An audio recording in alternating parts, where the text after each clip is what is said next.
This TMEIC keypad is used in the TM-Drive-30 and TM-Drive-P30 series of medium voltage VFDs.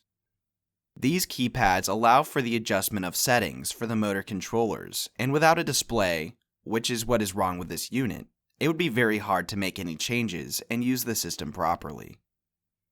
We repaired the display, and the video shows that the keypad boots up a screen waiting for its connection to the rest of the system.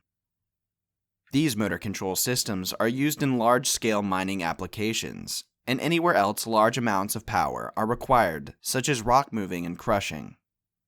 ERD repairs many interface modules for many types of controls, and we see that these modules are one of the primary things that operators use in the field, so they get worn out more often than other internal parts in these complex systems.